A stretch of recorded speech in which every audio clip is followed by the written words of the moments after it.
Yuda, seorang penyandang tunanetra mampu menjadi barista dan membuka usaha kedai kopi di rumahnya. Yuda mengikuti pelatihan barista yang diadakan komunitas kopi tunanetra atau Kakatunet hingga berhasil meresmikan kedai kopinya pada Senin 23 November lalu.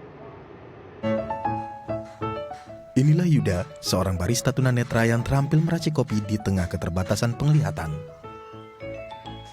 Tangan pria 33 tahun ini bergerak meraba susunan letak tata kopi dan membuat seduhan kopi layaknya orang awas pada umumnya. Ilmu meracik kopi ini didapat dari kelas seduh kopi yang diadakan oleh anggota komunitas kopi tunanetra atau Kakatunet sejak bulan Agustus lalu. Perbedaan dengan kelas barista pada umumnya terletak pada orientasi mobilitas seduh kopi atau OMSK, di mana peserta diajarkan untuk mempermudah ruang gerak tunanetra saat bekerja, dan mereka didorong untuk menghafalkan susunan atau tata letak peralatan pembuat kopi. Pada pelatihan tersebut, Yuda juga diajarkan untuk menguasai proses penyeduhan secara manual atau tanpa menggunakan bantuan mesin, agar tidak selalu bergantung dengan mesin kopi dan ahli membuat kopi seduh. Berkat pelatihan tersebut, Yuda tidak hanya mendapatkan ilmu, namun juga mendapatkan wadah kopi unik, berupa gerobak kopi goes lengkap dengan tempat duduk seperti layaknya gerobak sepeda. Di tengah pandemi COVID-19, Yuda ingin meningkatkan keahlian meracik kopi agar mampu mendapatkan penghasilan tambahan dan membuktikan bahwa barista tunanetra mampu bersaing. Ya, di Hari Disabilitas Internasional ini kita akan mengetahui seperti apa perjuangan Mas Yuda menjadi seorang barista hingga memiliki kedai kopi sendiri di rumahnya. Dan saat ini kita terhubung dengan Yuda, seorang barista tunanetra. Selamat pagi Mas Yuda. Selamat pagi Mbak Prisil. Selamat pagi, Mas Yuda. Ini luar biasa kalau kita lihat di tayangan, akhirnya bisa membuka kedai kopi sendiri. Awalnya bagaimana sih akhirnya terdorong untuk belajar menjadi barista? Sebenarnya jauh sebelum 2010, 2004, 2005 saya kebetulan bareng teman-teman baik tunanetra ataupun awas atau non disabilitas sering main di kafe sebetulnya, main musik. Terus saya kepikir asik juga ya ternyata ya ngopi di kafe gitu kan. Terus 2008 dan kesini apalagi saya udah nikah sering nongkrong di kafe apa segala macam. Terus banyak rencana yang kita buat ternyata ketika nongkrong, ketika ngopi. Jadi kepikiran asik juga kayaknya kalau kita bikin kafe buat tempat teman-teman bisa, siapapun bisa nongkrong, bisa ngopi, bisa sambil ngobrolin macam-macam, apakah bisnis, apakah mimpi-mimpinya atau dan lain sebagainya. Kita awal 6-7 bulan lalu kita buka KJM Mang Aduy itu online dulu karena bertahap. Saya rasa itu yang paling mungkin karena sedang pandemi.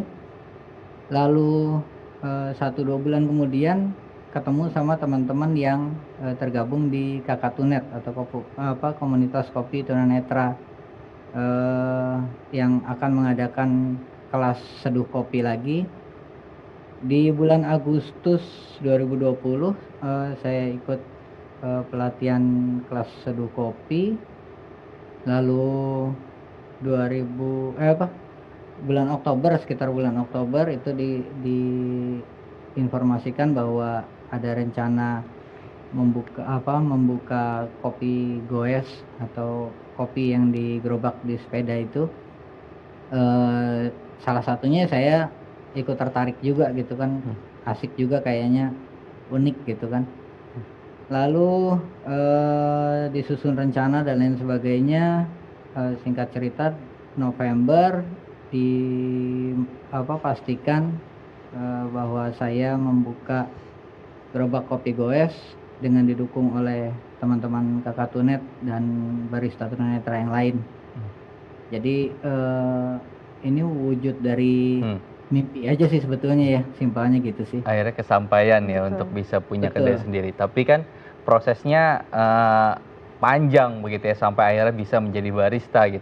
Berapa lama atau berapa kali pelatihan yang harus diikuti oleh Mas Yuda sampai akhirnya bisa meracik satu gelas kopi? Uniknya kalau di pelatihan kita ini, kita nggak diajarkan resep sama sekali, hampir nggak diajarkan resep. Jadi kita, 2 atau 3 hari itu, waktu pelatihan Agustus itu 2 sampai 3 hari, itu full hanya belajar lebih kepada cara menyeduh. Jadi, gimana caranya, barista tunanetra itu, apa namanya ya, bisa menyeduh kopi dengan baik. Karena, seringkali kan kita cara megang gelas aja kan, masih salah ya, maksudnya, apa, megang bibir gelasnya kan nanti orang minum dari bibir gelasnya kan gitu. Oke. Jadi biar kelihatannya tetap, asik lah orang yang minum tuh tetap tetap mau minum kopi dari buatan kita. Dengan dengan dengan racikan kita. Kalau racikannya sendiri memang banyaknya kita ngulik masing-masing sih. Jadi saling share aja satu sama lain gitu sih. Oke, jadi memang dengan mandiri juga mengeksplor kopi-kopi apa nih yang akhirnya akan disajikan kepada para pembeli. Nah, Mas Yuda, kalau tadi juga sedikit boleh diceritakan bagaimana tantangannya adalah mungkin belajar meracik kopinya ya, Mam ya. Kalau misalnya dari respon pembeli ataupun mungkin ada nggak sih orang lain gitu memandang sebelah mata dengan barista yang mungkin tidak sama seperti orang-orang yang lainnya gitu dari teman-teman disabilitas dan tunanetra? Kalau pandangan sih, saya rasa, ada-ada aja sih ya sebetulnya. Cuman, kembali lagi ke kitanya sih, kita mikirin apa enggak gitu. Maksudnya kalau saya sih lebih fokusnya ke, belajar membuat produk yang baik, menyajikan kopi yang baik, yang enak, yang orang suka, sudah selesai sih. Maksudnya kalau untuk, orang datang apa segala macam kan sebetulnya tinggal gimana kita pintar-pintar marketingnya aja sebetulnya. Jadi, saya rasa ketika ditangani dengan baik, teman-teman barista tunanetra pun bisa dihargai dengan, sebaik mungkin gitu sih. Iya, jadi tidak usah terlalu memikirkan stigma-stigma yang ada, Betul sekali. tetapi tadi fokus kepada keinginan dan juga proses yang harus dijalani. Mas Yuda, kemudian kalau kita lihat ini kan proses menyeduh juga tidak mudah gitu ya untuk teman-teman disabilitas, terutama tunanetra. Terlebih dari penempatan posisi gelas dan tadi juga bagaimana penuangan air panas. Nah, sampai menimbang jumlah biji kopi yang sesuai untuk kemudian di blend seperti itu. Nah, bagaimana sih penyesuaian teknis-teknis seperti ini gitu agar tadi teman-teman juga bisa maksimal dalam menyeduh atau menyajikan secangkir kopi untuk pengunjung? Yang jelas sih kalau untuk tunanetra, tempat jangan dirubah-rubah, yang penting itu kan. Terus, yang penting udah dirasain dulu nih, oh posisi seperti ini tuh enak gitu kan. Udah akan, nggak menghambat, pergerakan gitu, jadi nggak jadi memperlambat.